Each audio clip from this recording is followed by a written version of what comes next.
Oh, I just watched someone do a burnout with a U-Haul attached to their car. What is going on? Why? I don't know. That wasn't the answer I wanted. Oh my God. Can you just say what you got to say? No, because I'm not going to get all this hate mail. Buddy, we've talked about anime, we've talked about Dragon Ball Z, we've talked about Jump Force. In the first 20 minutes alone, I'm sure all of the inaccuracies I said about Broly, anime. yeah.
Welcome to All Topics No Pizza, where we start with a basic idea for conversation, then derail ourselves with new topics until we are roaming the parking lot trying to find our car. I am Matt, also known as Rhuminus.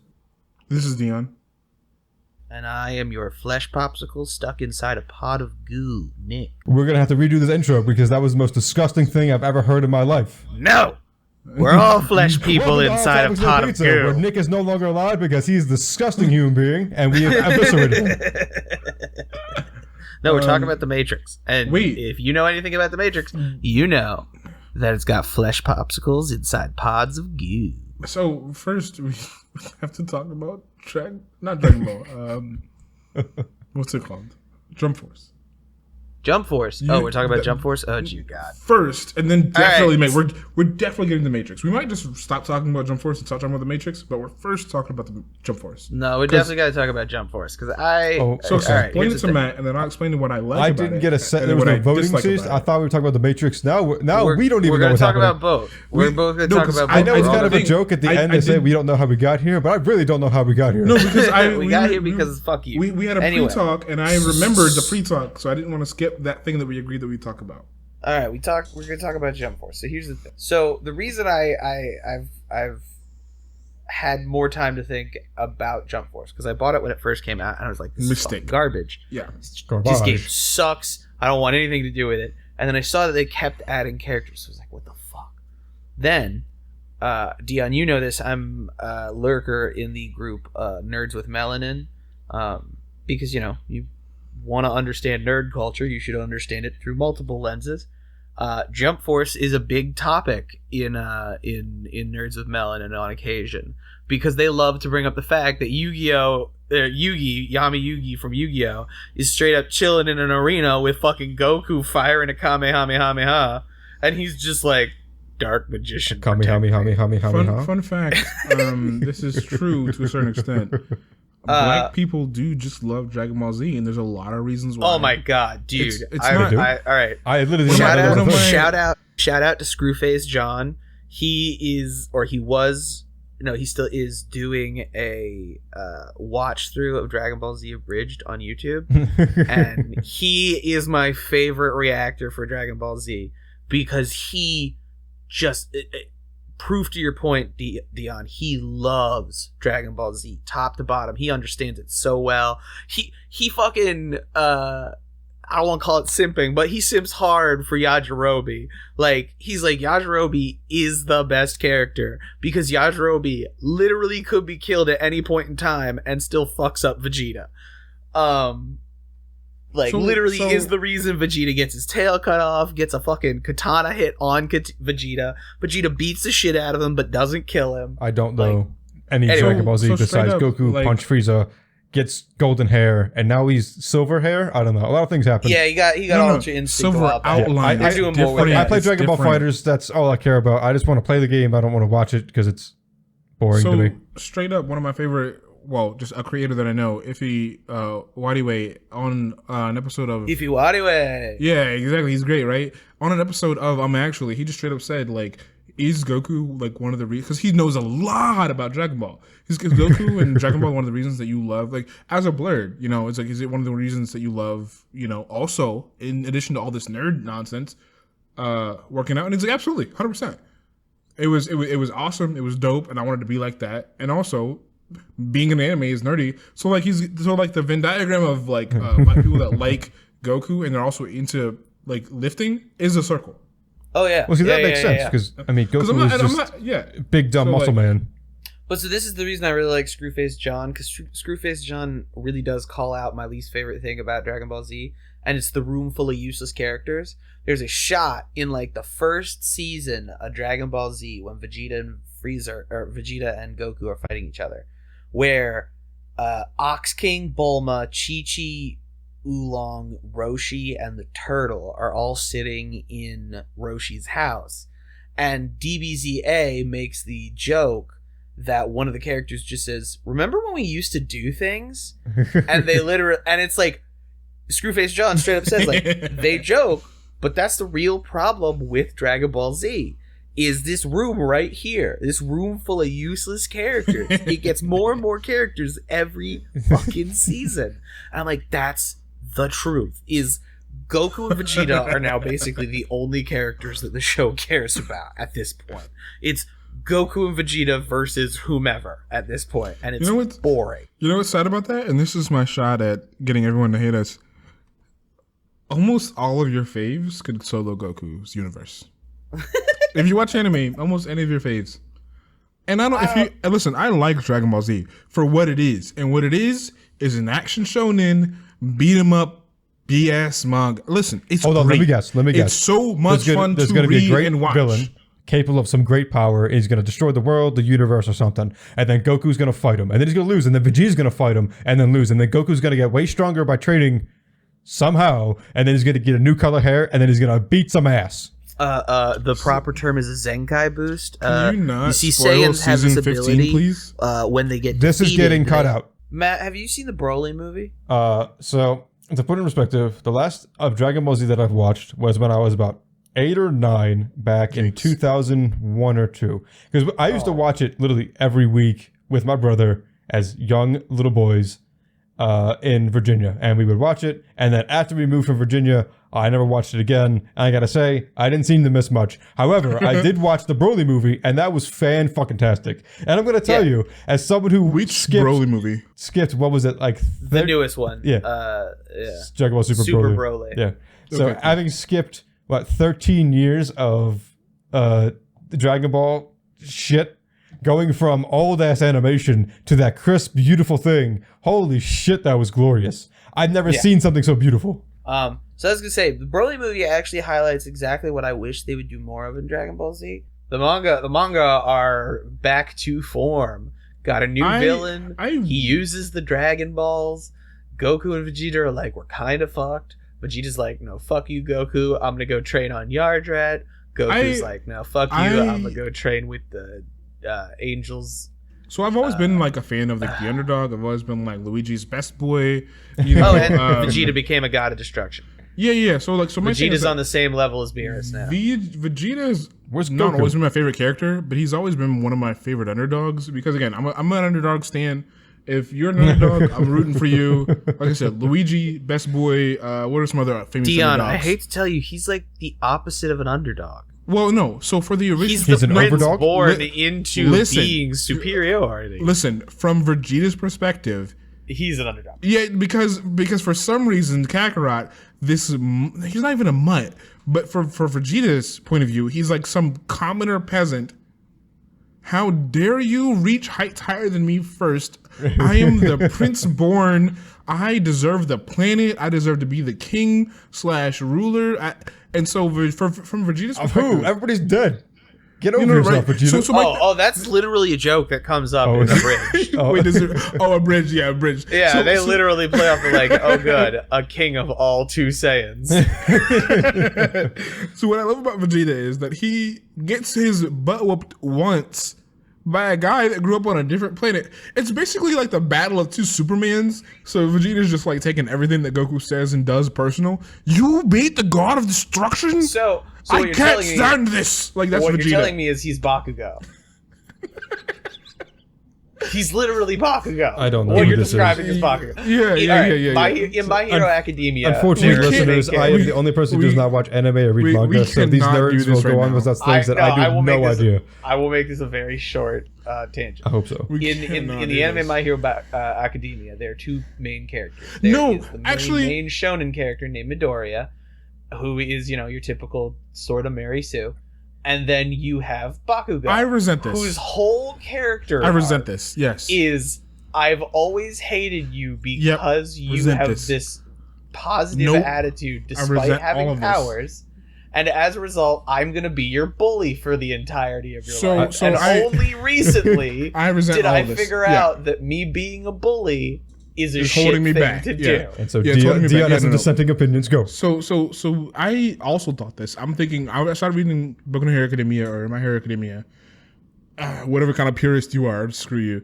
I was like, oh yeah, okay, this is just the Vegeta insert. That's what I thought at first, but like reading the manga it's a far better rounded version of the Vegeta. It's not just Vegeta because it's the foil.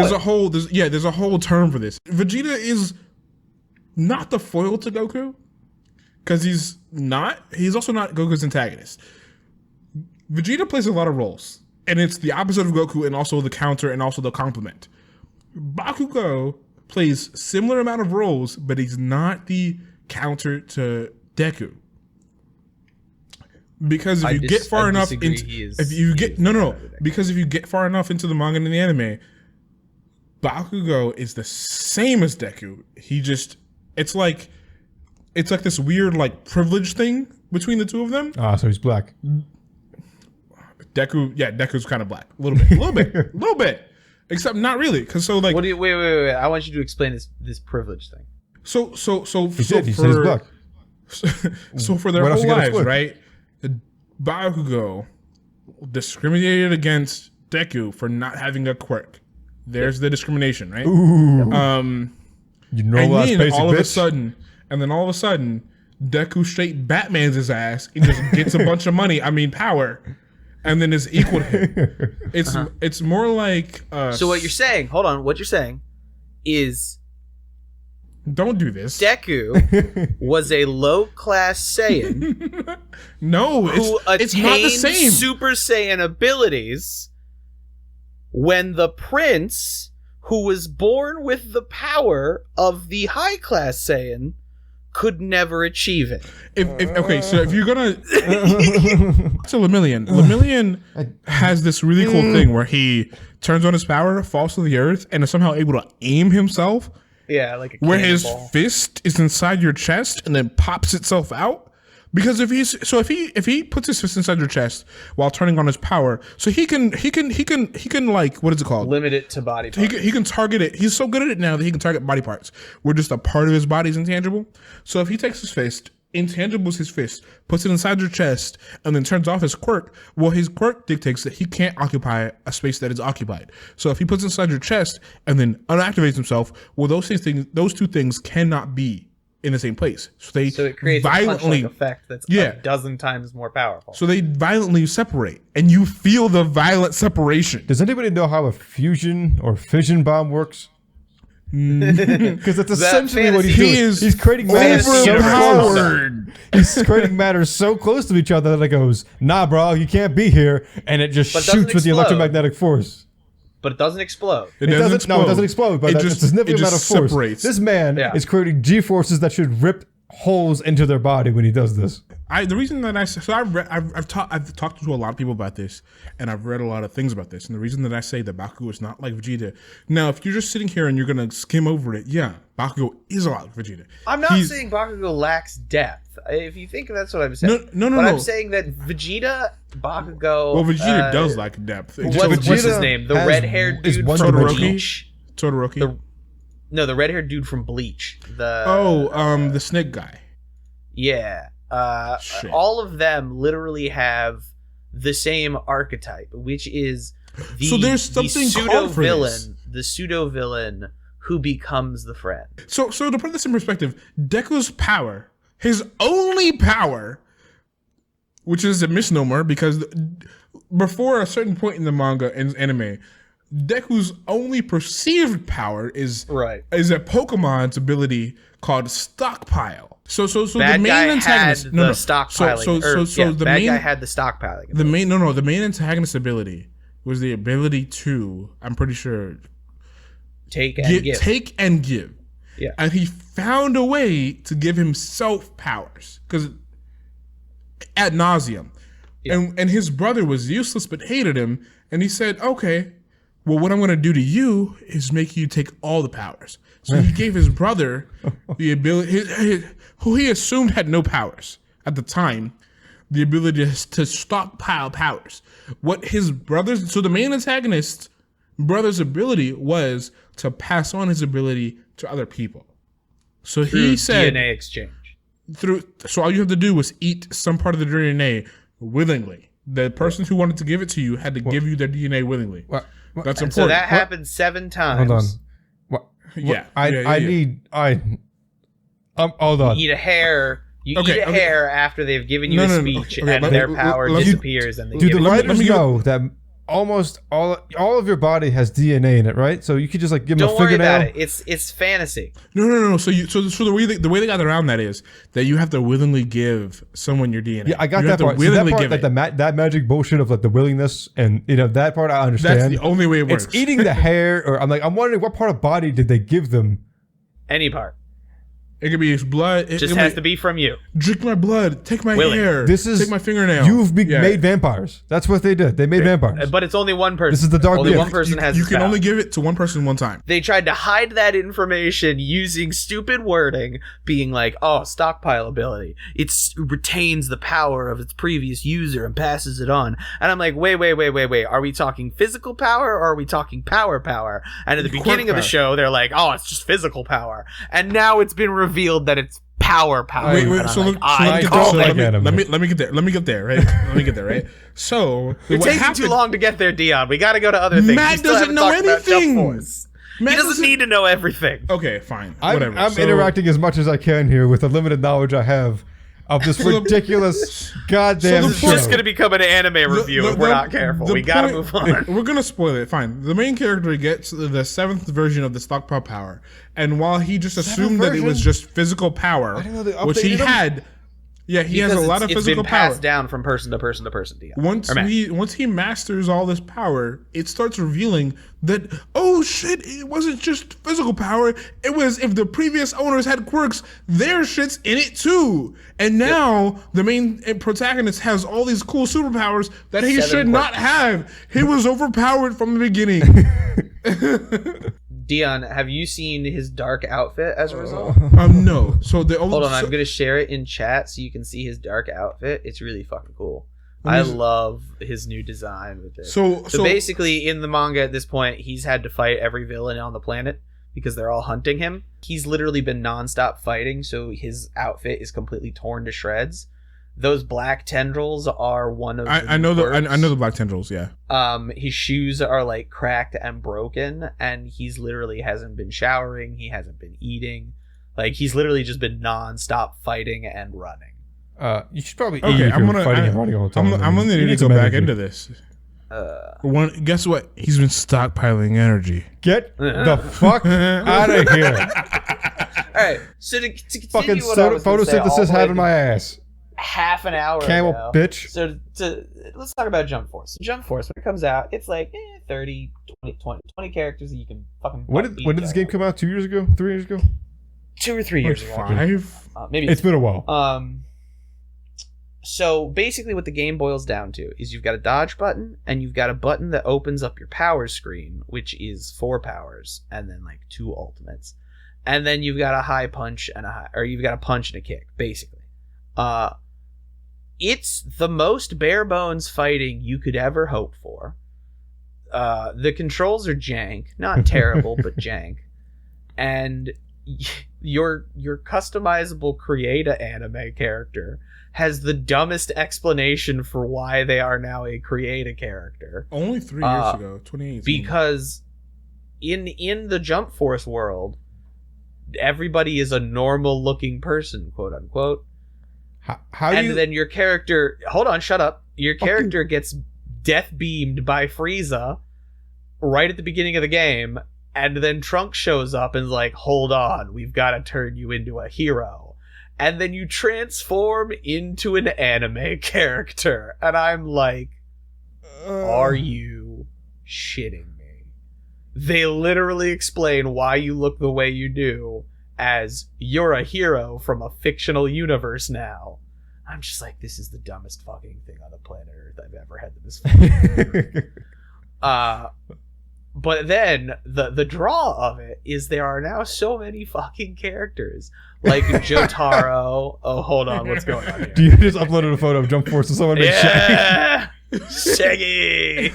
Oh, fucking But hysterical. like you got like 1 to 5 characters from a bunch of different animes. By the way, this is the first image that pops up. And it's so fun to just literally be, I don't know, Asta from Black Clover, Midoriya from My Hero Academia, Goku, Cell, Piccolo, One Piece characters who I don't bother One to know Piece the man. names of. Bleach Person Boy. All of these are so fun, and it's like, but this game is absolute trash garbage, and would have been better off as just like a $20 thing with 3 characters in it. I'm so pissed off by the existence of Jump Force, despite owning it twice, because I do own it twice. Why?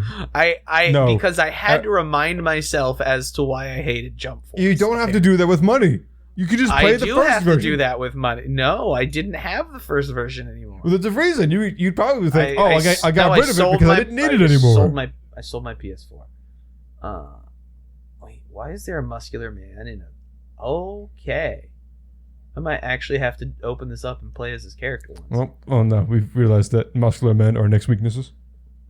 No, I thought it was a muscular man, but it's a girl making a muscular man face. It's very funny. Her name's Biscuit Kruger. Yeah, shut up. Yeah, shut up.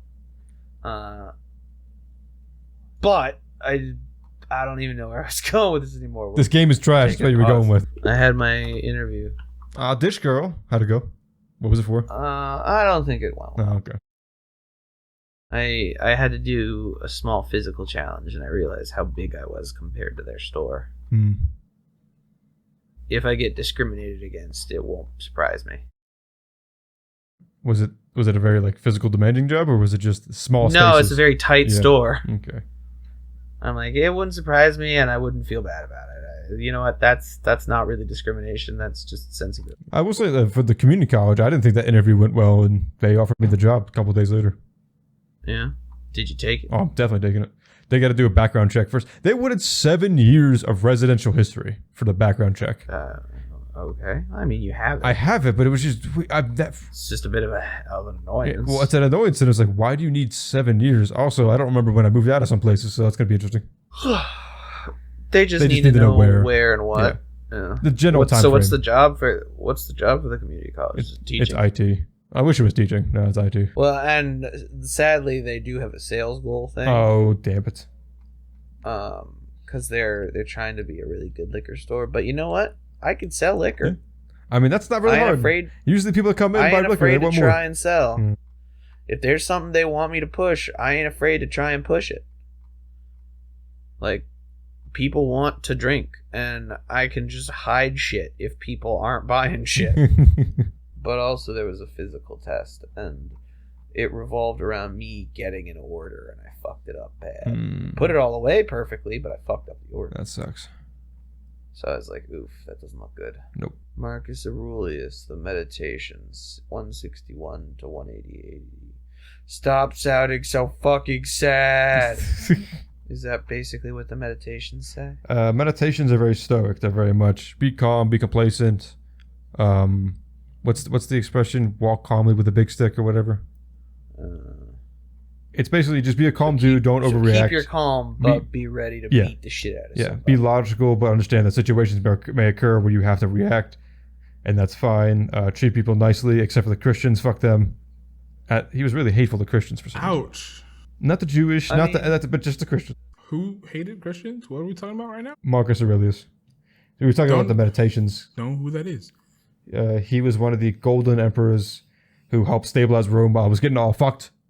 And he wrote meditations because he was a stoic, and he talks a lot about the meditations. All basically, be groovy, be calm, don't overreact, be nice, just keep calm. It's not all worth it. But fuck the Christians. Like there was a weird Stoicism, the emotional belief of keeping your emotions bottled up. Yeah, he's not. Oh, actually, no. It actually goes along with how to process them and then how to release them healthily, somewhat. But he had a hate for Christians that I don't understand. You know what also has a hate for Christians? Christians? Yeah.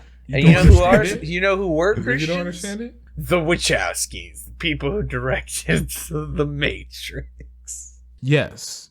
The Wachowskis do love to reference a lot of Christian ideology. Yes. And also, if you're dumb and stupid and haven't been keeping up. Oh, that's me.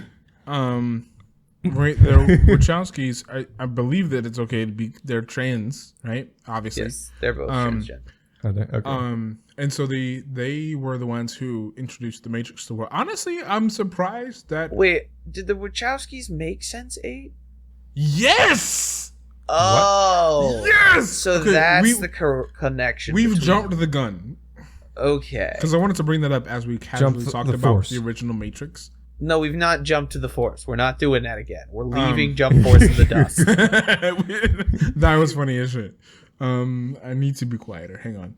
So the Wachowskis did make Sense8. I didn't realize it until about halfway through I was watching it. That this. So I knew from the first episode that this is my favorite series that I'd ever watched. I've watched Sense8 3 times now. Once with a partner, and they loved it, but they haven't seen The Matrix. That's not important right now. I don't know. The first Matrix is really good. Do you mean the only Matrix that exists? Yeah. The fair one. And then Nick is going to watch an tirade how the second and third ones are really good. No. No. Oh, wait. Which Nick? No, Which Nick? Which Nick? Movies. I like the second and third movie. I don't think they're good movies. That is reasonable I think the and respectable. Nonsense of the second and the third movies is so fun to watch. Yes. Just literally the fucking park fight scene, the rave scene at the beginning of the movie. Excuse me if I'm wrong, but the fight scene between Morpheus and the two white dudes on the truck, that's the second movie? God. Yeah, like the fight scenes are great. That's me and my mom's favorite fight scene, and we both don't acknowledge the second movie. For me are good because I'm like I can't even begin to explain it. Like, first of all, Matrix 2 begins with a stream of nonsense for like the first half hour. I don't remember much of it. That's good, exactly why no one likes Matrix 2 is because nothing happens for the first 30 minutes of the movie. Pause for a second. Matt, do you vividly remember everything that happened in the first Matrix movie? Vividly? Okay. Good, yeah. Do you reasonably understand the entire plot? First act, second act, third act of the movie, yeah? Oh, yeah, absolutely. So the first Matrix, I remember pretty well. I can recall. Okay, stop. Do you remember anything significant from the next two movies that is in order? That don't include fight scenes? Yeah, exactly. That don't include fight scenes? The only thing I remember, and that's because typically they were weird. I remember Smith was a virus who was taking over people, which I guess counts as a fight scene. We have the architect. I remember he was spouting some weird philosophical shit. Okay, sure. Yeah, good. He's basically just saying you're a part of the Matrix, and it's very likely that you'll make the same mistakes as the previous versions of yourself. Well, so go in the mass. Yeah, like a good number of you have made it this far, blah, blah, blah. Yeah. And then he controls machines in the real world somehow. Oh, yeah, that never gets explained. Yeah, that's never explained. People think he's still in the Matrix. There's a lot of fucking debate on that one. And then he fights a Smith a lot at the last one. A lot. Yeah, in the third film, it has my favorite song to ever go with a fight scene. It's like, you are peeking and cutting out. Okay, so anyway. No. Whatever you just did, you are at a register that my mic or my speakers refuse to pick up. You were because his mic must automatically cut off when he beeps out. There's falsetto, and then there's that. What just happened? So yeah, no. The final. So fun fact: if you play the Matrix, what is it called? Matrix Revolutions. This Path of Neo that I played, that's pretty nice. If you play the one as the third one, I believe, you end up fighting a Smith mech, which is all of the Smiths build into a giant Smith. Can we do a little like rewatch before the movie comes out? The new movie? Oh, dude, I would love to rewatch all three of those movies. Matt, would you come here for it? Or would you try to do like a video thing? We'll have to do virtual unless. Okay, that's fine. I just want to make sure that we have the audio. Wait, Matt, Deion, have you seen the Animatrix? No. Oh, dude, the Animatrix is the best good? Matrix. It's literally 3 random people experiencing their versions of the Matrix. That sounds like fanfic. Is it canon? What I mean by canon is who made it. The Wachowskis didn't direct it, but they did sign off on it. Okay, that's fine. Yeah, but J.K. Rowling also signed off on a lot of shit that she should not have. So I was gonna say, listen, you trust an author for their creation until they prove themselves to be untrustworthy. Who shall not be named, which is I think hilarious, has proved herself untrustworthy to handle the franchise that they so brilliantly created. Oh yeah. Now, admittedly, the original franchise itself, now that we know better, is wrought full of just random bits of racism and transphobia. But despite that, it's been an amazing series that plenty of people have identified with and helped them with tons of different parts of their identity. That person is no longer allowed to dictate how we, the audience who have adapted it to our normal lives, interact with that series. We agreed on that as a collective. No, and I think that's a general opinion I have of artists in general. The minute you put your art out into the public, it's no longer yours to dictate. It is as long as the public agrees with you. Because for a while, people were fine with their additions. Because George Lucas would constantly edit and re-edit his old movies, and people had a lot of problems with that. And I remember, someone said, example. Once you finish a product and the people watch it, they have a say in it. There is a decisive difference between the group that believes that Han shot first. Now, whether or not the franchise continues to agree, and I think no matter what happens, Han will always shoot first. Whoever drew first is irrelevant, because that's more the crux of the argument than anything. Is that Han shot first? No, Lucas full on edited it to make Greedo shoot first. It's terrible. Why? Because the original interpretation of the scene in the 70s. No, but it was better the original way. And I don't even watch Star Wars. Han is like a dirty rat bastard who's not afraid of killing a dude. And he plays for himself. Still is a dirty rat bastard. And that's exactly what he's supposed to be. But when Star Wars became a more family-oriented show, which is weird because the Ewoks, in the third movie. Star Wars full on supported slavery. I don't know why they transitioned to family friendly bullshit. They still support slavery in the modern movies. They literally have the Kessel Run in Solo. Exactly. All about a planet of slaved robots and Wookiees. It's so this is the thing, right? I've only ever seen 2 Star Wars movies. It was the third one, I think, and then Rogue One. Right? Those are the 2 that I've seen. Everything else that I know about Star Wars has been explained to me. So yes, I've got a flawed understanding of the series. Sure, I'm an inaccurate source of information. But here's the thing, right? It does so I don't care who shot first. Based on what I've heard, the original way that the story came out, based on who Han Solo's character was better. He was a dirt rat bastard who served himself. And he was not a good guy. He played for the good guys because he determined that they were the better shot at that point in time. I think it's fine the way that they did it. I know that I'm not an expert on Star Wars, and I don't want to be honest. Yeah, don't. It's full of toxic masculinity. It's one of the worst things to be a part of. Not only that, but it's just full of a bunch of inaccuracies and inconsistencies. Especially that. That's not our fault. That's Disney's fault. No, Well, that's no, not. no, no. Yeah, I'm saying that's not their fault. I'm just saying like it's also full of that where you just If you like consider- listen, no. man, just take it as it is. If you Also, consider you want to who talk about a universe made where the power show, creep is a thing. if you consider who made this Star Wars franchise, and you want to talk about toxic masculinity, no shit, it was full of toxic I masculinity. know nothing about George Lucas and his personal life or He's his. just a shit. So if you think about that George makes sense. Lucas, He just talks like this and decides that he's going to steal ideas from other people. You know, he's what somebody's written, and he's like, as far as I'm gonna toxic just copy down masculinity everything he's goes, written. he's about equal to George R.R. Martin and J.R.R. Tolkien. Whoa. I lost something somewhere. Tolkien is beautiful. What are you talking about? Okay, there is a difference between the phrase "Tolkien is beautiful" and the phrase that I'm about to say. It's George Lucas that made Star Wars, right? Yes. Okay, and it's George. It's R.R. George. Martin made Game of Thrones. It's George that made what? Game of Thrones, and The then it's Throne Game. J.R. It's J.R.R. that made. It's Tolkien that That made the Rings Lords. So and the Silmarillion and here's the the thing. Tolkien letters and the Unfinished. here's the thing: these were all. Correct me if I'm wrong. Overweight white male authors. I'm going to Yes? correct you. Don't because believe you Tolkien are wrong was. about Tolkien. Yeah. Tolkien was a spindly, well-built individual. Oh, interesting. Cool. White male author. So we can start there, yeah? World War One hero. Yes. Tolkien was a World yes, War they One were hero. all white. They were all men.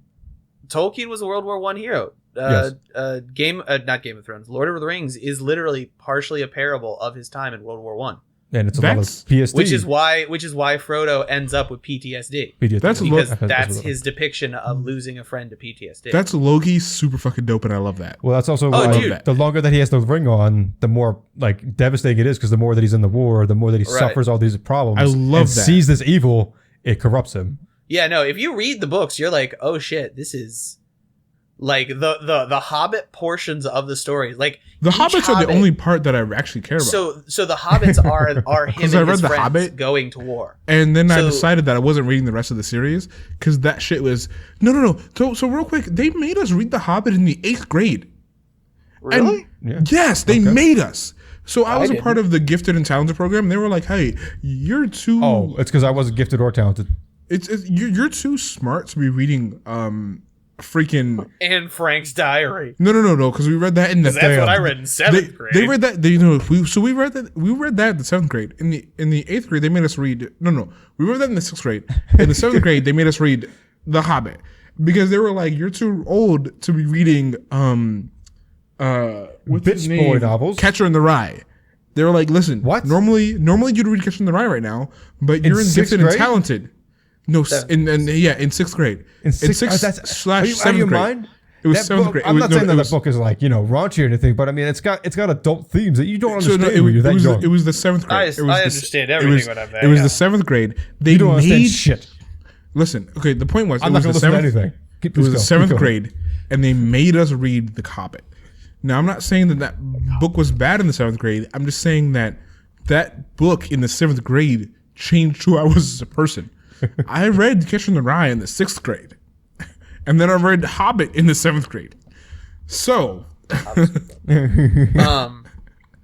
But so a lot of war. I was dealing with a lot of war authors at that time in my life. So And a lot of Lord- existentialism. yeah. The story of the four hobbits are indeed the story of him and the three fellows he went off to World War One with. So I'm just gonna pretend that like I knew what I was doing.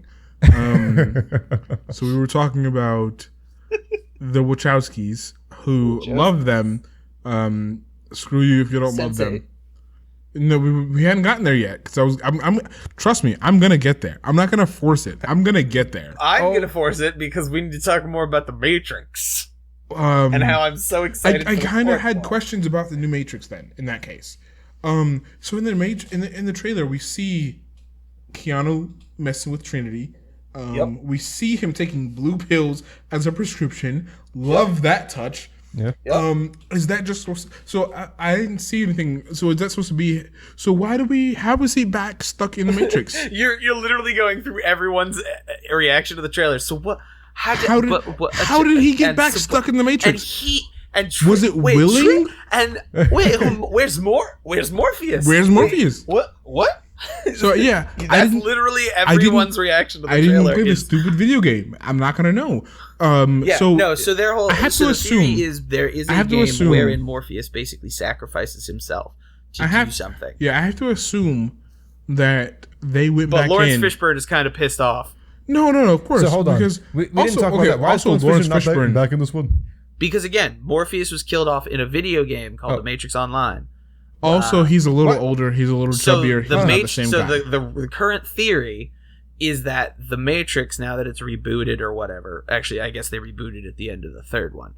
Now that the Matrix has been rebooted and Morpheus has died, the Matrix has integrated another Morpheus. No. But the thing is, tracks with the canon. No. Because the Matrix has said Morpheus is also not the first Morpheus. no, of course. But Trinity and Keanu, That's what I'm interested Neo, in. Is it going to be? They are re-plugged in. So but they can't be because Trinity dies at the end of 3. She gets impaled by like a bajillion rebars. So did they re-plug back in at the last minute?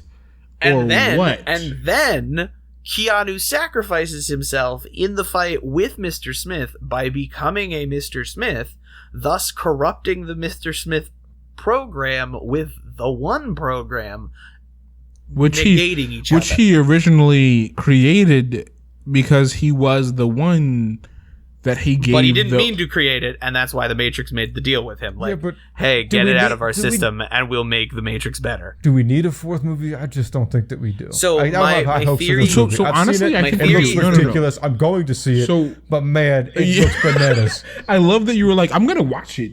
My theory is that don't get me wrong. I'm gonna watch it, but I'm gonna hate it. Oh, yeah. My theory is that the Matrix has somehow separated itself from the machines.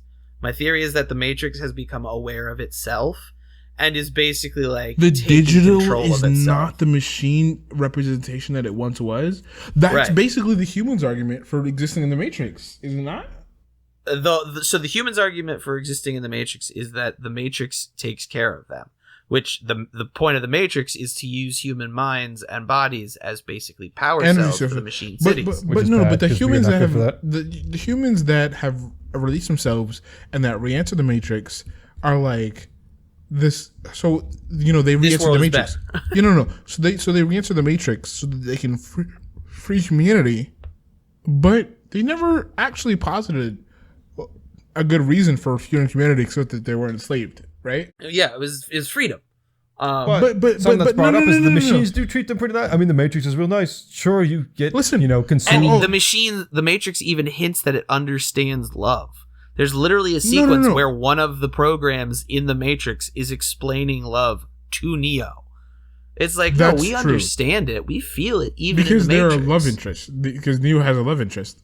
But no, it's literally saying the Matrix itself knows what love is, knows how to feel love. So it already plays with this idea that the Matrix is in some way alive, some way a living, feeling thing. I saw a comment that made me laugh. It was like, hey, so how exactly is the Matrix supposed to work in 2021? You mean to tell me that I wake up in 1999 and I've got all this free time and like everyone decides everything for me? Sign me the fuck up. And honestly, I thought about it. If the Matrix existed right now and it was a choice and not a force, like it wasn't like this is pre-war, because obviously we know that the Matrix ended in a war that machines won. I'm signing the fuck up. I'm signing the fuck up.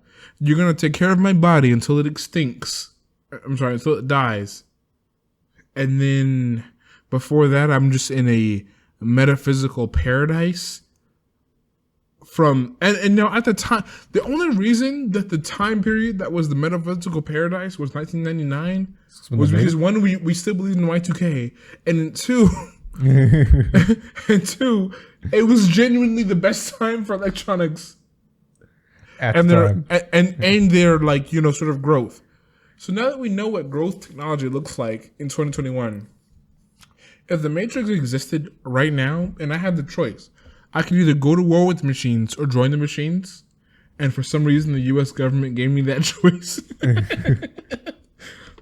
And we chose 2020 or 2019. I'm choosing fucking 2019 to go into virtual reality. The reality of it is the Matrix movies already tell you that the Matrix doesn't take care of everybody equally. Because Neo, as a character in the movies, I'm sorry, Mr. Anderson, It's treated like some dog shit. Well, he just kind of has a shitty life. He doesn't enjoy his life at all. No, he's in debt. Somehow. And that's why he's like a hacker on the side, is because he's always just felt out of place. No. And then he discovers, the reason you feel out of place is not because you're a loser, it's actually because you're at a giant human farm. Is that why the red pills call themselves the red pills? Because they believe that they're superior?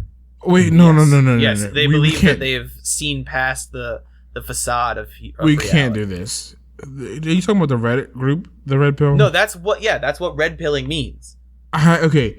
Can we talk about how unfortunately, ironically, that they exist? I am sorry, everybody, but that is not the truth. It's like everybody says, like, "Oh, we could be in the Matrix." I'm like, do you understand the amount of the giant supercomputers? No. That we would need. I understand you're going to go into something different, but I'm just saying, like, for you to say that, like, all these great conspiracies, all these great philosophical arguments people have, it's like, you can't disprove it. I was like, no, but I can logically disprove it. No, I can't 100% disprove it. But for you to tell me that we're in a simulation, for it to, like, have you seen a computer run? They ain't that good. They ain't that good to create whole galaxies and shit. Simulation doesn't necessarily mean our form of computation, though. No. Computation could be achieved by many methods. No, but it also means that if something was that powerful and that complex and that, we wouldn't understand it. We would not comprehend that we're in a simulation. Which is actually part of the argument for the simulated reality, is that. And it's part of my argument that if that's true, shut the fuck up, because you're not going to know any difference. Exactly. It doesn't matter, so why are we still talking about it argument? Yeah. My favorite. Well, it's the oncological argument is my favorite one. Yes. Because some dude was like, well, you can't disprove that God exists, so therefore he exists. And someone's like, well, then spaghetti monster. No, not like that. And I was like, well, you can't disprove the spaghetti monster. And that's pretty much how it came to be. Yeah, like, no, yeah. So you can't It's like, and someone's like, you can't. Okay, so as I was like, welcome to philosophy, bitch. You can't just make a blanket statement and call yourself right, and then someone else calls you wrong because you're an idiot and didn't think this all out. Correct. Philosophy is, this is what you understand, and as such, it regards your reality. Yeah. I joined. Your philosophy does not dictate the reality of everybody else. I don't have high hopes. I just don't. It looked ridiculous. And I have hopes for it being an absolutely batshit nonsensical movie that tries to make several metaphysical arguments that really don't land because they miss a lot of their own points that they're making. If the Matrix, if Neo can affect the outside world and Neo can affect the Matrix, you're in the Matrix. He blows up a building. Neo decides to, Mr. Keanu he grabs Morpheus. There's an explosion. I'm excited. It looks bad. It looks so wonderful. It looks so stupid. It does look stupid, and that's exactly why I'm gonna go see it. Because I can't wait to experience the stupidity of the Matrix all over again. You fuckers gonna make me pay for this fucking movie. Oh yeah. Oh damn it. I'm gonna make you pay for it. I don't wanna. I'm also going to see Spider-Man No Way Home. I'm so excited about that too. And Dune. Don't Spider-Man me. I'm so excited for Dune as well. I can't wait to get to the third or fourth or fifth Dune, which is all about pedophilia. I'm not even kidding. I want to talk about how the fact that you can't wait for pedophilia. That's why I laughed and could barely say it. Last Podcast on the Left has a fantastic rundown of each of the books called Last Podcast Presents Dune. Dune? Something like that. And they basically start up front by saying, we're gonna lose you at parts. Just try your best, because this is kind of how Dune is. My problem with Dune is it's great, it's fantastic, it's cool, it's got war, it's got villains, it's got sandworms, it's got boobs, it's got more war, It's got dope ass assassins. It's got magical space people. It's got tons of cool shit. But then you start explaining past any of that, and you're like, oh dear God, it's all jargon. It's all fantasy jargon. It's all nonsense. It's the thing you don't do in the first 20 minutes of your movie. No, you don't. You need to ease them in. This is too much. You start off with a full cool name, so maybe a nice display, and then you go in with some plot or some story. You do something cool to lead them in, and then you do some exposition, and then you do something else cool. If you just do all exposition all day, you get the Matrix 2 and 3. So Dune does actually temper it out a bit. So like every now and again there will be like a reference to the Butlerian Jihad, which is almost never explained until the third book. And you're like, okay, I'm just going to accept that that's a bad thing that happened. Whatever it is, every time it's mentioned, it's a bad thing. But then you do straight up have like someone just explain full on what the Kwisatz Haderach is in an expository tirade. And I'm like, oof. And we're going to skim and skip. Fuck notes, my friend. This is why I listen to audiobooks. We've been recording for 2 hours, my homeboy. I think it's time. That's okay. We can time and we can keep talking. I think it's time for a final question. Oh, I love the final question. I hate them. You caused me so many editing problems. But I mean, but here's the question: what are the parameters? How many people can I do? What can I do over here? Deion, just answer the fucking question. Is it because of that I'm in awe for 30 minutes? And you ask so many questions. Oh my god! It's been 2 hours. Let me in awe for another half hour. So this one I have a little hard with. I haven't really figured out what my answer for it will be. So feel free to help me with this. If you were an NPC, you can't even finish. What? If you were an NPC in an RPG, what would your purpose be? Based on my life so far, yes. Based on what you think of you. Okay. What role would you fill as an NPC in an RPG? Okay, I have my answer. But then give it, bitch. Okay, Matt, you good or no? I'm good. Matt can think. So my answer would be if I was an NPC in an RPG and a protagonist randomly came up to me and they had 1 to 2 lines, I'd be like, well, just don't waste too much time. You never know when you need to just act. That would be like my NPC line. I would be the cautionary tale. That's me. You'd be the one who has like act highlighted in a specific color to give like a hint to the player of what's coming up. Yeah, don't waste too much time trying to do everything that you wanted to do, and it's like everything is highlighted. It's like just do what you think is important to you, and then finish what you have to do. Yeah, I'd be the cautionary tale in real life / also in an RPG somehow. So sad. It's like, wait a minute, am I playing the game? Did I miss you? I thought the question was, what would your purpose be, not what would your lines be? Yeah, what would your purpose be? No, the purpose would be to give the player character an existential crisis. Hey man, don't get too bogged down with decision making. I am definitely the player character's like existential crisis, and also the RTS like.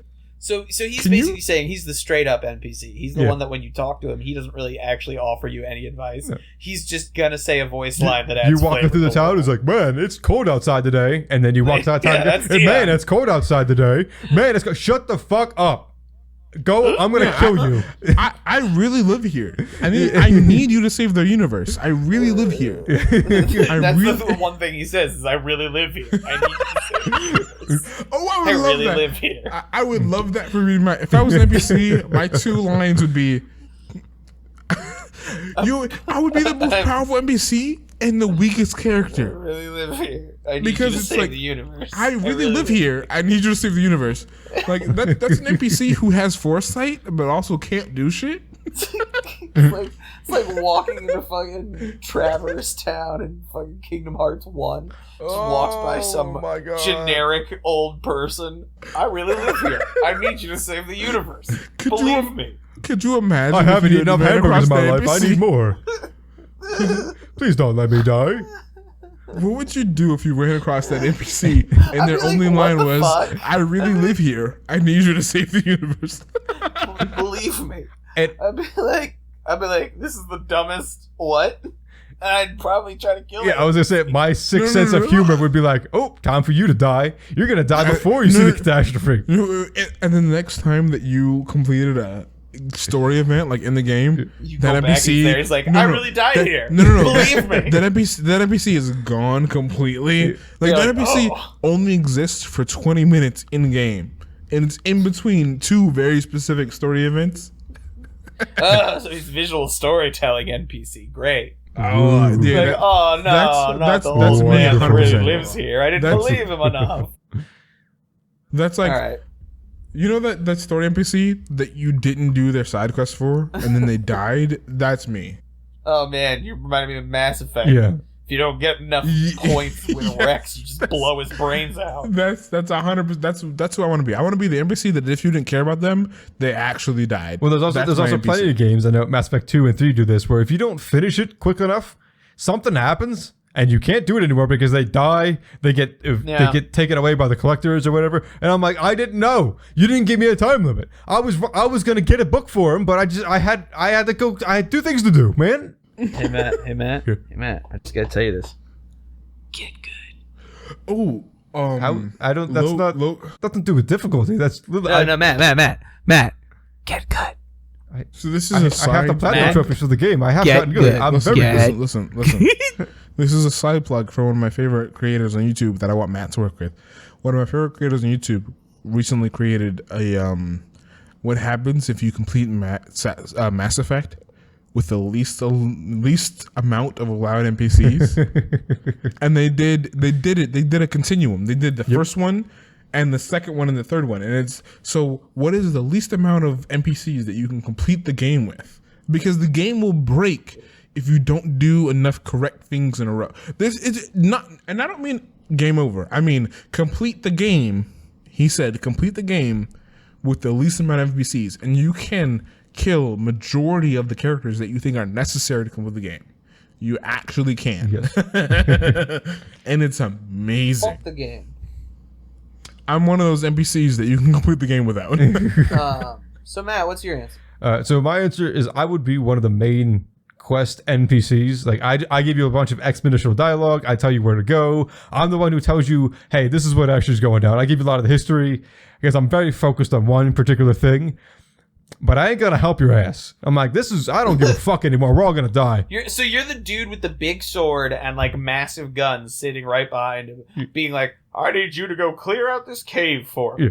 And it's like, Are you the library NPC? I'm like the have old the ancient equipment. wizard that solved like 4 wars that's just over it. And it's like, listen, man, this is your turn. I'm gonna need you to do this. You're gonna kill 10 goblins. You're gonna face against a giant. You're gonna face against a titan that haven't been seen in 12,000 years.